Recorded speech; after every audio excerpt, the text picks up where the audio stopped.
The rain came down like bullets from the dark sky. Lisa pulled her thin jacket tighter around her shoulders, but it was no use. The water had already soaked through to her skin. Her sneakers squelched with every step, and she could feel the cold, water seeping through the holes she'd been trying to ignore for weeks. 3 days. That's how long she'd been walking along this empty highway in Nebraska. 3 days since the last shelter told her they had no more room. 3 days since she'd eaten a real meal.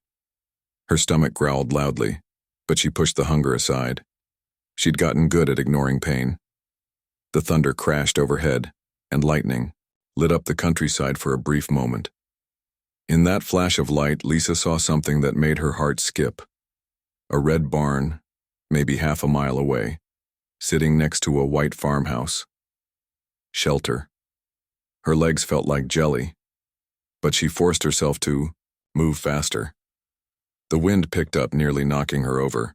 Her backpack, everything she owned in the world, felt heavier with each step. Inside were 2 changes of clothes, a water bottle with a crack down the side, and a photo of her and her mom from 10 years ago. That was it. That was all she had left. Lisa thought about how different things had been just 6 months ago.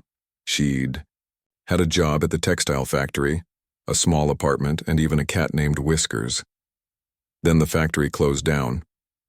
Just like that, 300 people lost their jobs in one day. The boss said the company was moving operations overseas. He apologized, but apologies don't pay rent. She'd tried everything, applied to every store, restaurant, and office in town.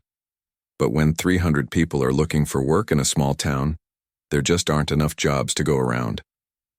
The unemployment checks helped for a while, but they weren't enough to cover rent, food, and her mom's medical bills at the care facility. The apartment went first. Then she had to give up Whiskers to a neighbor. Then came the nights in her old car until that broke down completely. The shelters helped when they could, but they were always full.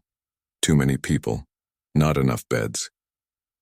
As she got closer to the barn, Lisa could see a man moving around inside. He was tall and wearing a baseball cap, securing things and moving animals. She hesitated. What if he called the police? What if he had a gun? You heard stories about what happened to homeless people, especially women traveling alone. But the rain was getting worse, and she was so cold she couldn't feel her fingers anymore. Lightning struck somewhere close, and the thunder that followed made her ears ring. She didn't have a choice. The man looked up as she approached. He was older, maybe in his late 50s, with kind eyes behind wire-rimmed glasses. His clothes were muddy from working with the animals, and he had the weathered hands of someone who'd worked outside his whole life. "Help you with something?" he called out over the storm. Lisa stood there for a moment, water dripping from her hair, shivering so hard she could barely speak. She'd practiced what she might say in moments like this, but now all those words seemed to disappear. She started, then stopped. Her voice came out as barely a whisper. "Can I stay? I have no home." The words hung in the air between them. Lisa held her breath, waiting for him to tell her to move along, to call someone, to turn her away like so many others had.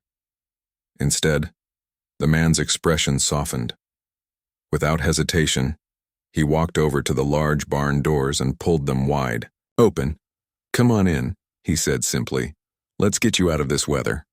Lisa couldn't believe it. She stood there for a second, thinking maybe she'd misheard him over the storm. "Go on," he said with a gentle smile. "No one should be out in this." She stepped inside and immediately felt the difference. The barn was warm and dry, filled with the sweet smell of hay and the soft sounds of animals settling in for the night. Cows stood in their stalls chewing peacefully. A few chickens clucked softly from their coop in the corner.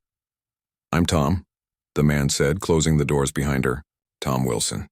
"Lisa," she managed to say through chattering teeth. Tom looked at her soaked clothes and trembling hands. "You're freezing. Let me get you something warm." He disappeared into a small office area at the back of the barn and returned with an old quilt and a thermos of coffee. The quilt smelled like lavender and sunshine, and when Lisa wrapped it around herself, she almost cried from the relief. "Drink this," Tom said, handing her the thermos cap filled with hot coffee. "It'll help warm you up from the inside." The coffee was strong and sweet, and Lisa felt it spread warmth through her chest and down to her stomach. She couldn't remember the last time anything had tasted so good. "Thank you," she whispered. Tom nodded and went back to his work, giving her space but staying close enough that she felt safe. He moved hay bales around, checked on the animals, and closed up feed bins. Normal farm work, but Lisa could tell he was being extra quiet and gentle, probably so he wouldn't scare her.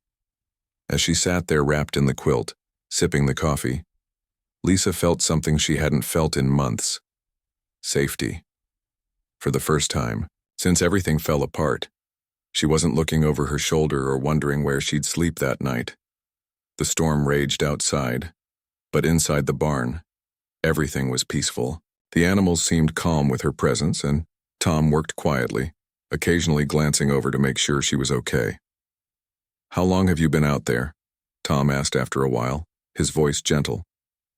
Lisa thought about it. 3 days walking. "But I've been without a home for about 2 months now." Tom nodded, not pressing for more details.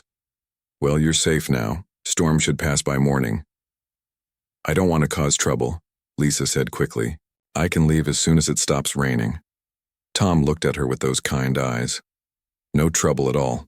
Everyone needs help sometimes. I've got a cot in the office there, and there's a bathroom with running water. You get some rest, and we'll figure out tomorrow when tomorrow comes." Lisa felt tears welling up in her eyes. When was the last time someone had shown her such simple kindness? When was the last time someone had looked at her like she was a person worth helping, instead of a problem to be moved along? "I don't know how to thank you," she said. "No need," Tom replied. "Just get warm and get some sleep. Morning will look brighter." As Tom finished his evening chores, Lisa sat in the office area, which was bigger and more comfortable than she'd expected. There was a desk with neat stacks of papers, a small refrigerator, and a bookshelf filled with farming magazines and novels. The cot Tom had mentioned was actually a small daybed, with clean sheets and a pillow. On the desk, she noticed a framed photo of Tom with a woman about his age. They were both smiling, standing in front of what looked like the same barn she was sitting in now. The woman had kind eyes like Tom's and was wearing a yellow sundress. There were no other photos around, and something about the way Tom had looked at the picture when he'd cleared space on the desk told Lisa there was a story there. Outside, the storm continued to rage, but Lisa felt more at peace than she had in months. She changed into dry clothes from her backpack and lay down on the comfortable bed. The quilt Tom had given her was soft and warm, and the sound of the rain on the barn roof was actually comforting now that she was safe and dry. For the first time in weeks, Lisa fell into a deep, dreamless sleep, not worried about where she'd be tomorrow or who might tell her to move along. She was safe, she was warm, and for tonight, that was enough.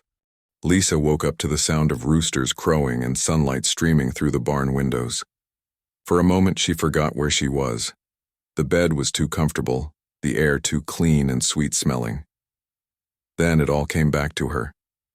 The storm, the kind farmer, the barn that had become her shelter for the night. She sat up and looked around. The storm had passed, and through the windows, she could see blue sky and puffy white clouds. Everything looked fresh and clean, like the world had been washed new. The barn door opened and Tom walked in carrying a steaming mug and a plate covered with a kitchen towel. "Good morning," he said with a warm smile. "Hope you slept well." "Better than I have in months," Lisa admitted, and it was true. Her body didn't ache, her mind felt clear, and for the first time in forever, she'd slept without jumping at every sound. Tom set the mug and plate down on the desk. "Coffee's fresh and I made some eggs and toast. Figured you might be hungry." Lisa's stomach growled loudly at the mention of food, and she felt her cheeks burn with embarrassment. Tom just chuckled. "When's the last time you had a real meal?" he asked gently. Lisa thought about it. 4 days ago, I think. A lady at a church gave me a sandwich." Tom's expression grew serious. "Well, let's fix that right now." He pulled the towel off the plate, revealing 2 perfectly fried eggs, buttered toast, and even a small portion of fresh fruit. It looked like a feast to Lisa, who had been surviving on whatever she could find or afford. "This is too much," she protested. I can't pay you for this. Did I ask you to pay? Tom replied with a raised eyebrow. Sometimes kindness doesn't need payment. Sometimes it's just the right thing to do. As Lisa ate, Tom told her a bit about the farm. He'd inherited it from his father, who'd inherited it from his father before that. 3 generations of Wilson men had worked this land, growing corn and soybeans, raising cattle and chickens. My wife Helen used to say this place had good bones, Tom said, his voice growing soft when he mentioned her. She loved it here. Said it was the kind of place where good things could grow. Lisa noticed how his eyes went to the photo on the desk when he talked about Helen. She sounds wonderful, Lisa said quietly. She was. Cancer took her 2 years ago. Tom was quiet for a moment. Place has been pretty lonely since then. Too quiet, you know? Lisa nodded. She understood loneliness. She'd felt it even before she lost her home, when she was working double shifts at the factory and coming home to an empty apartment every night. After she finished eating, Lisa insisted on helping with the morning chores. Tom protested at first, saying she was his guest, but Lisa was firm. You've done so much for me already. The least I can do is help out. So Tom showed her around the farm. They fed the chickens together, collected eggs, and checked on the cattle. Lisa found herself enjoying the work. It reminded her of visits to her aunt's farm when she was little, before her aunt sold the place and moved to the city. You're good at this, Tom observed as Lisa expertly scattered feed for the chickens. Done farm work before? A little when I was young. My aunt had a place like this. Smaller, though. I spent summers there when my mom was working extra shifts at the diner. As they worked, Lisa found herself talking more than she had in months. Maybe it was Tom's easy way of listening, or maybe it was just the relief of being around someone who didn't look at her with pity or suspicion. She told him about the factory closing, about watching her co-workers cry as they cleaned out their lockers. She talked about her mother, who was in a care facility with dementia, and how hard it was to visit knowing she might not recognize her. The worst part, Lisa said as they walked back toward the barn, is feeling invisible.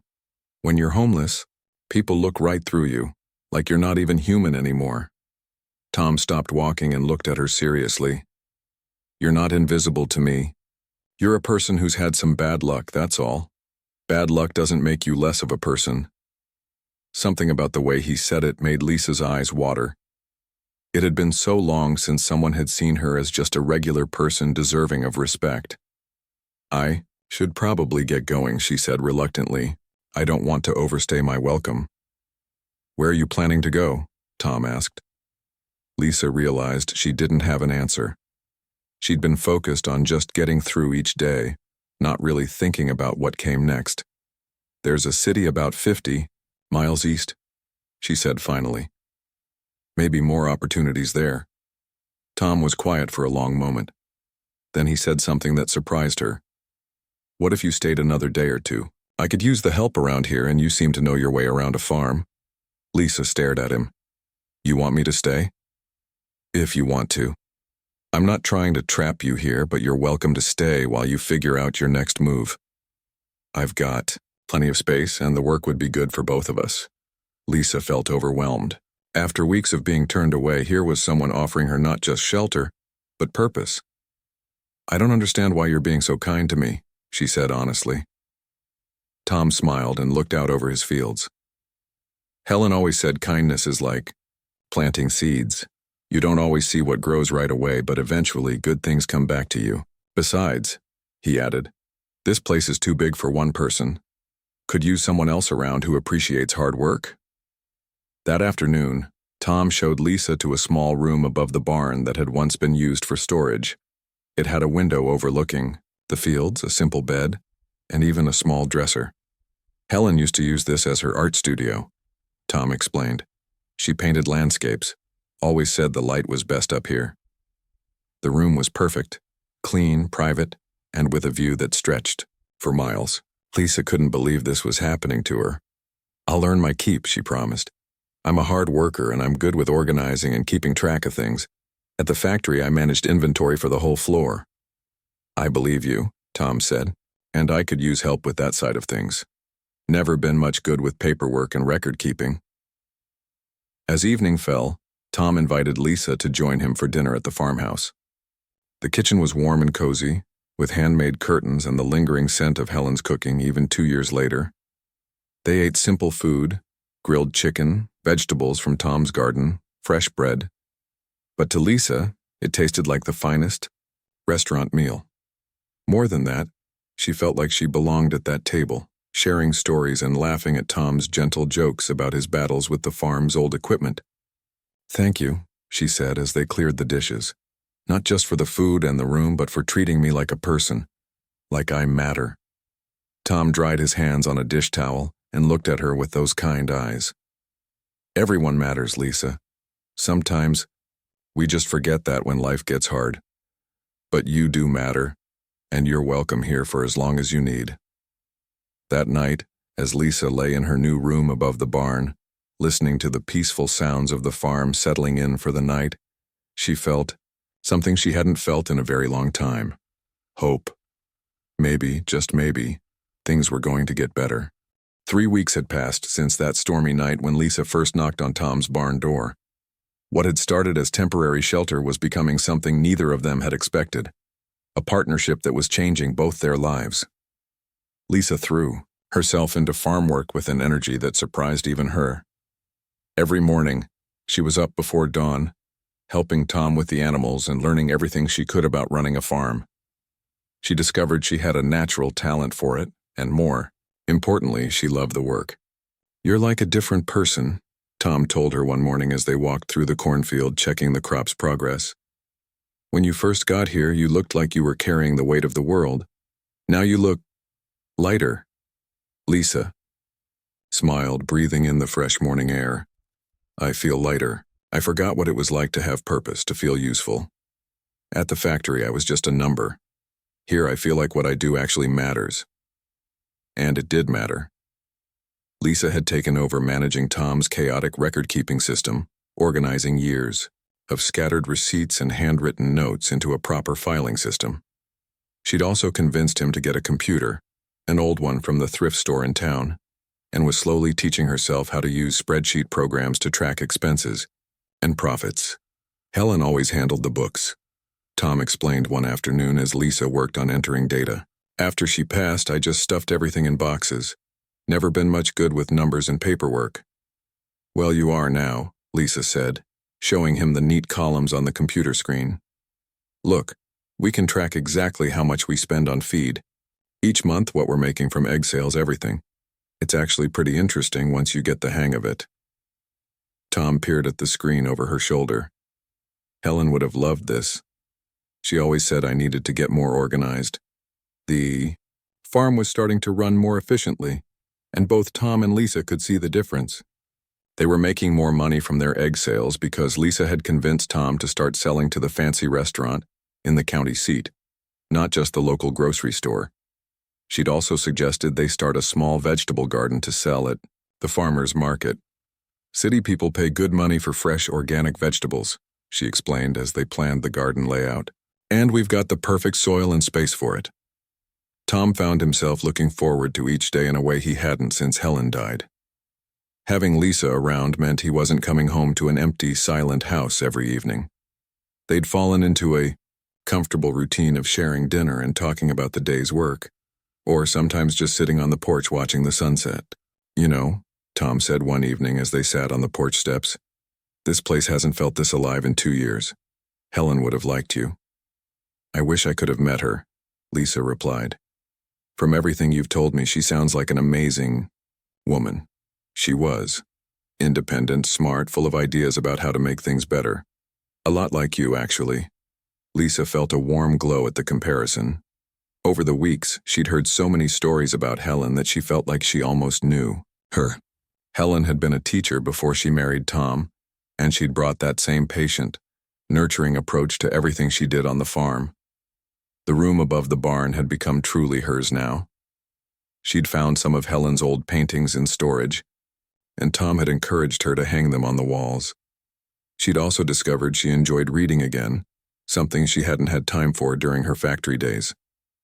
Tom's bookshelf was full of novels and farming magazines, and he was always happy to lend her anything that caught her interest.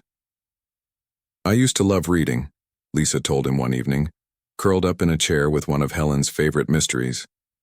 "But working 2 jobs and trying to keep up with bills, I never had the energy. Now I remember why I used to stay up all night with a good book." Helen was the same way, Tom said. Could read a whole book in one sitting if it grabbed her attention, but it wasn't all easy. Lisa still struggled with what she was starting to think of as homeless anxiety. The constant worry that this good thing couldn't last, that something would go wrong and she'd find herself back on the streets. She saved every penny Tom paid her for her work, hiding the money in an old coffee can under her bed. She kept her belongings neat and ready to pack quickly just in case. And sometimes late at night she'd lie awake wondering if she was taking advantage of Tom's kindness. "What if I'm just a burden?" she asked Tom one day, when he found her looking particularly worried. "What if you're just being nice because you feel sorry for me?" Tom set down the tool he'd been working with and looked at her seriously. "Lisa, do you see what we've accomplished together in the past month?" He gestured around the barn, which was neater and more organized than it had been in years. Then he pointed to the fields, where their vegetable garden was already showing green shoots. "This isn't charity. This is partnership. You're not taking from me. You're adding to what we've got here. And I hope you know by now that I wouldn't keep you around just to be nice. I need you here." Those words, "I need you here," meant more to Lisa than anything anyone had said to her in years. Not, "I feel sorry for you," or, "I'm helping you out, but I need you." She was contributing something valuable. The local community was starting to take notice too. When Tom and Lisa went to the feed store or the farmer's market, people would greet them both by name. Some folks were curious about Lisa's story, but Tom made it clear that her past was her business and her present was what mattered. "That's the Wilson farm girl," she heard someone say at the market one Saturday. "Heard she's got a real head for business. Their vegetable stand's been doing better than anyone's." Lisa felt proud when she heard comments like that. She was becoming known for her work, her contributions, not for being the homeless woman Tom had taken in. One evening, as they sat on the porch after a particularly good day at the farmer's market, Lisa found herself thinking about the future in a way she hadn't in months. "Tom," she said carefully, "what happens when winter comes? I mean, there's less farm work then, right?" Tom rocked in his chair thinking. "Well, winter's when I usually catch up on equipment maintenance, plan for the next year, do the tax preparation. Helen always said winter was thinking season. I could help with all that," Lisa said quickly. "I'm getting pretty good with the computer programs and I've always been good at planning and organizing." "I was hoping you'd say that," Tom replied with a smile, "because I've been thinking about some bigger changes we could make. Maybe expand the vegetable operation, look into some of those organic certification programs. But I'd need a real partner for something like that, not just seasonal help." The word partner hung in the air between them. It meant permanence, it meant belonging, it meant a real future. "Are you asking me to stay permanently?" Lisa asked, hardly daring to believe it. "I'm asking if you want to help me turn this farm into something even better than it's ever been. Helen always had big dreams for this place, and with your business, sense and my farming knowledge, I think we could make those dreams happen." Lisa felt tears in her eyes, but they were happy tears. "Yes," she said simply. "Yes, I want that too."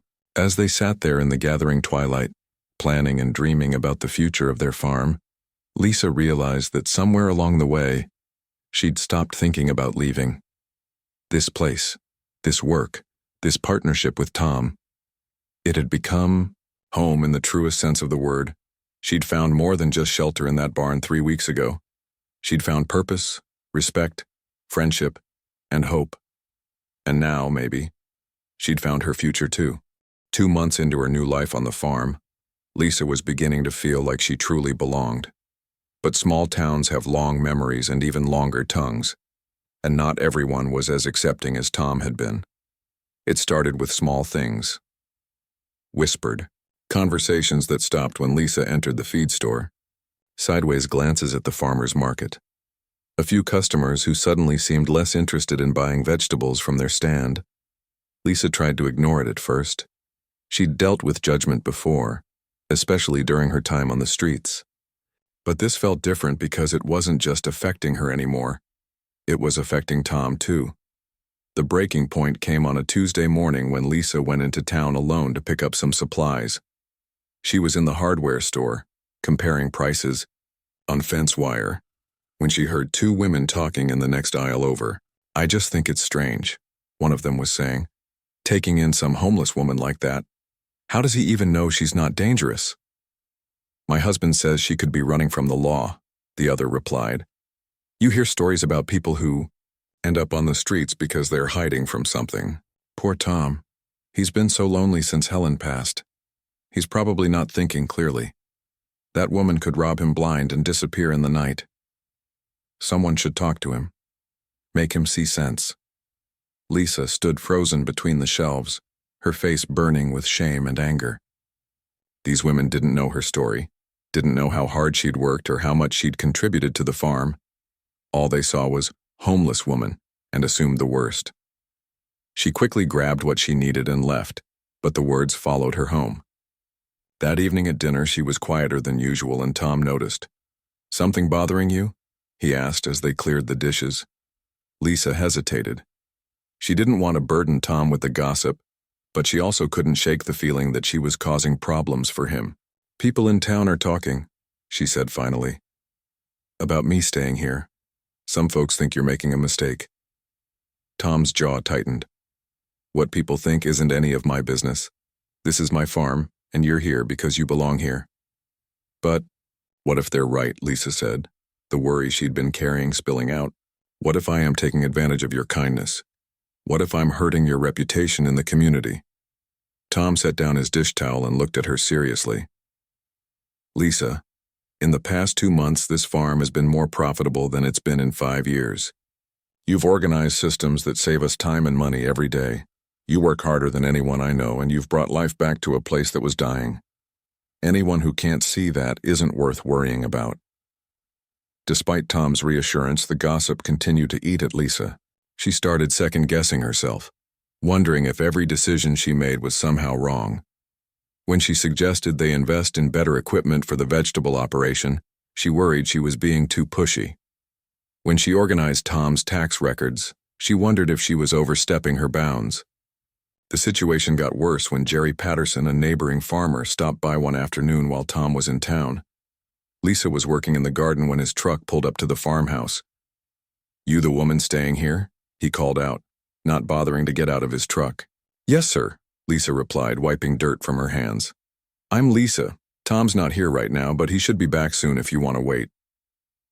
"Actually, I wanted to talk to you," Jerry said, his tone unfriendly. "Some of us neighbors are concerned about Tom. He's a good man, but he's been alone too long. Might not be thinking straight." Lisa felt her stomach clench. "I'm not sure what you mean." "I mean, we don't know anything about you. You show up out of nowhere and suddenly you're living on his property, handling his business. That seems convenient for you." "I work for my keep," Lisa said quietly, trying to stay calm. "I'm not taking advantage of anyone." Jerry snorted. "That's what they all say. Look, I don't know what your game is, but Tom's got a valuable piece of property here. His family's had this land for generations. We just want to make sure no one's taking advantage of an old man's loneliness. Tom's not old, and he's perfectly capable of making his own decisions," Lisa replied, anger starting to override her nervousness. "Just remember we're watching," Jerry said before driving away. "This is a close community and we take care of our own." That evening, Lisa was quiet again, and this time Tom pressed her for details. When she told him about Jerry's visit, Tom's face darkened in a way Lisa had never seen before. "That man had no right to come here and intimidate you," he said, his voice tight with anger. "I'll be having a word with him." "Please don't," Lisa said quickly. "It'll just make things worse. Maybe he has a point. Maybe I should think about moving on." Tom stopped pacing and stared at her. "Is that what you want? To leave?" Lisa thought about it honestly. The idea of leaving made her heart ache. She loved this farm, this work, this life she'd built with Tom. But she also couldn't stand the thought of causing him problems with his neighbors and community. "I don't want to leave," she admitted. "But I don't want to hurt you either." The next few weeks were tense. Lisa found herself avoiding town trips, and when she did have to go in for supplies, she kept her head down and moved quickly. Tom was supportive, but she could see the stress was affecting him too. Then came the phone call that changed everything. Lisa was in the barn office working on the books when she heard Tom talking on the farmhouse phone. His voice was excited in a way she hadn't heard in weeks. "Lisa," he called out. "Come here. You need to hear this." Lisa hurried over to find Tom grinning broadly, the phone still in his hand. "That was the County Agricultural Extension Office, and he said, they want to feature our farm in their newsletter. Seems word has gotten around about our vegetable operation and our innovative record-keeping system. They're calling us a model for small farm efficiency." Lisa stared at him. "They want to write about us?"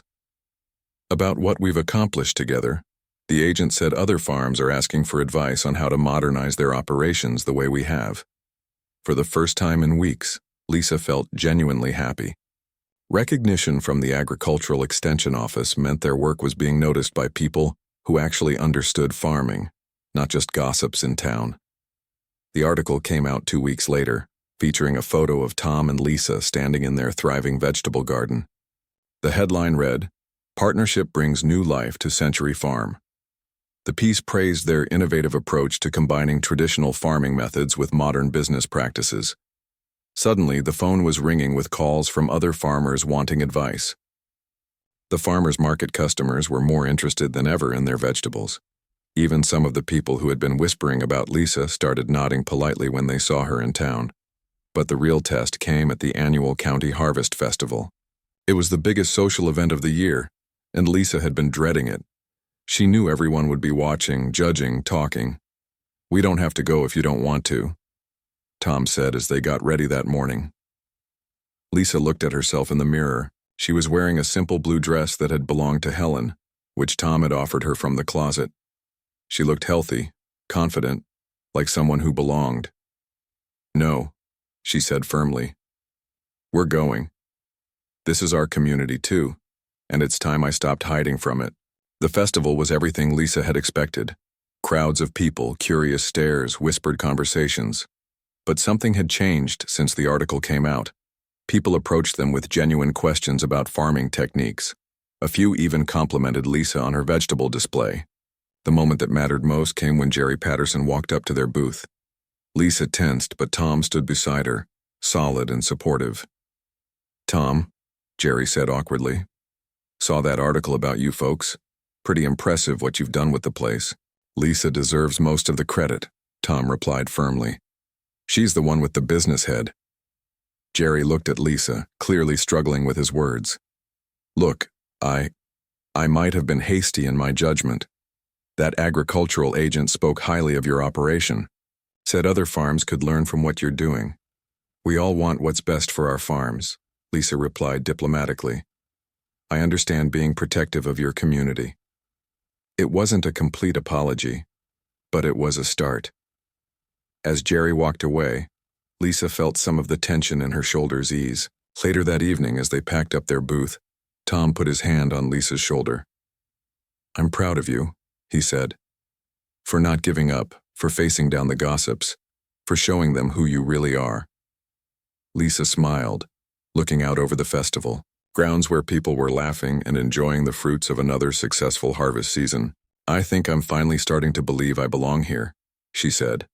"You do belong here," Tom replied, "and anyone who can't see that will figure it out eventually. We've got work to do and we're just getting started."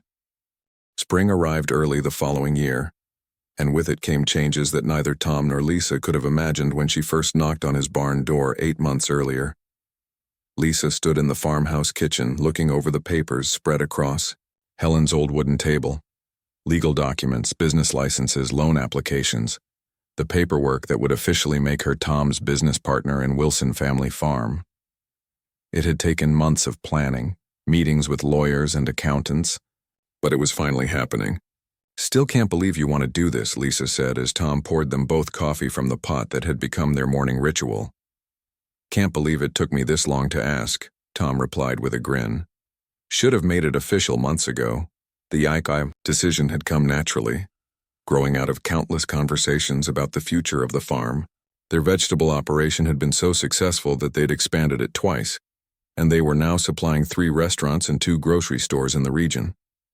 Lisa's organizational systems had streamlined everything from planting schedules to delivery routes. More importantly, they'd become a real team. Tom brought decades of farming wisdom and deep knowledge of the land, while Lisa contributed business skills and fresh ideas. Together, they'd transformed a struggling family farm into a thriving operation. "My dad would have liked you," Tom said as they signed the partnership papers. "He always said this land needed someone who could see its potential, not just its problems." Lisa felt a warm glow at his words. Over the months, she'd learned the history of every field, every building, every corner of the property. She knew which pasture flooded in heavy rains, which apple trees produced the best fruit, where Helen had planted her favorite flowers. This land wasn't just where she worked anymore. It was truly home. The legal partnership meant Lisa would now own a third of the farm, with the option to buy more as the business grew. Tom insisted it was a fair arrangement. "You've put as much work into this place as anyone," he said, "and you've got just as much invested in its future. It's only right that you have a real stake in it." Lisa had used her savings from 8 months of wages as the down payment, but Tom had arranged for very generous terms on the rest. It was the first time in her life she'd owned anything more valuable than a used car. Their success had also brought unexpected opportunities. The county extension office had asked them to host workshops for other small farmers, teaching the management techniques that had made their operation so efficient. Lisa found she enjoyed teaching, sharing what she'd learned about using technology to track crops and manage finances. "You're a natural at it," Tom observed after their first workshop, where Lisa had taught a room full of farmers how to use simple computer programs to organize their records. Helen always said teaching was about helping people see what they were already capable of. The workshops led to consulting requests from farms across the region. Lisa started spending 1 day a week visiting other operations, helping them set up their own organizational systems. It brought in extra income and gave her a chance to learn from other farmers' experiences. But perhaps the biggest change was in Lisa herself.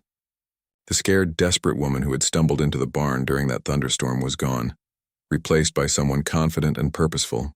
She walked taller, spoke up in town meetings, and had even joined the local Farmers Association board. "Remember, when you first got here?" Tom said one evening as they sat on the porch watching the sunset paint the sky orange and pink. "You apologized for everything, asked permission for everything. Now look at you, running workshops, making business decisions, telling me when I'm wrong about something." Lisa laughed. "I tell you when you're wrong because you're usually wrong about technology."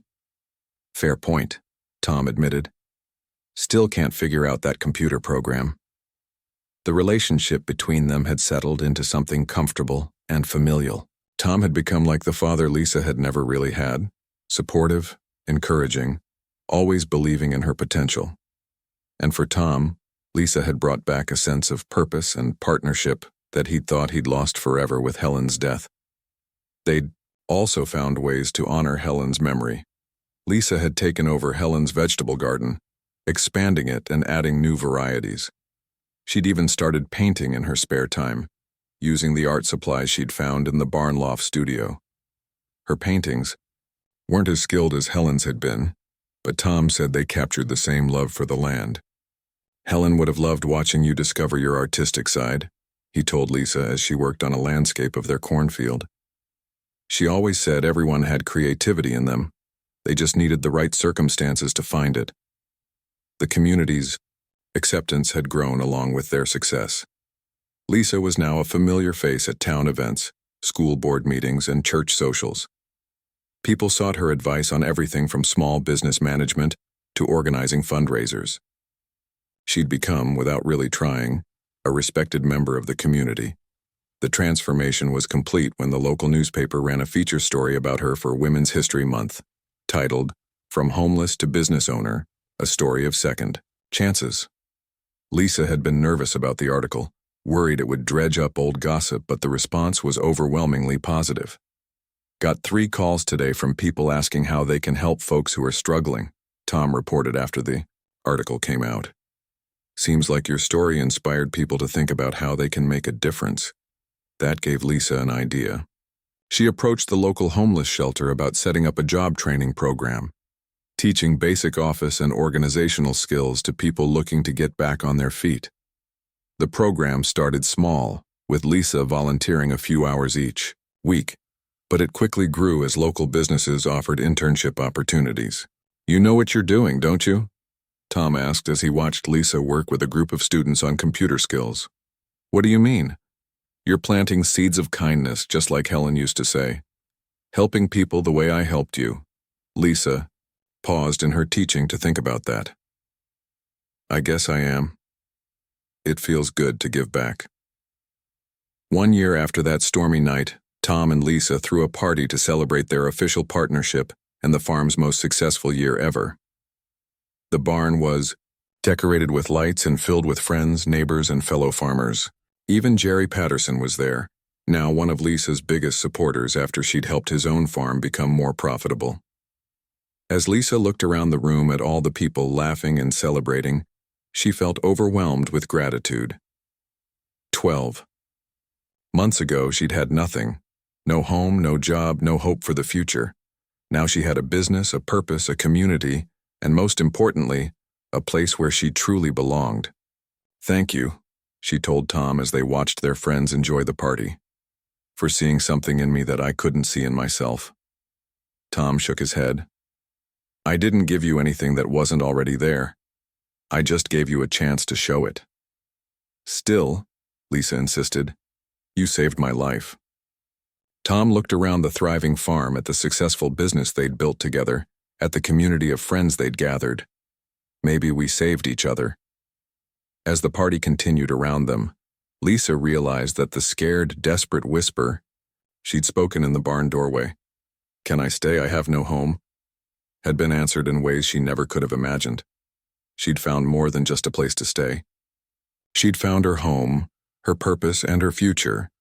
And it all started with one person's simple act of kindness on a stormy night, proving that sometimes the best things in life come from unexpected places and that everyone deserves a second chance to build something beautiful.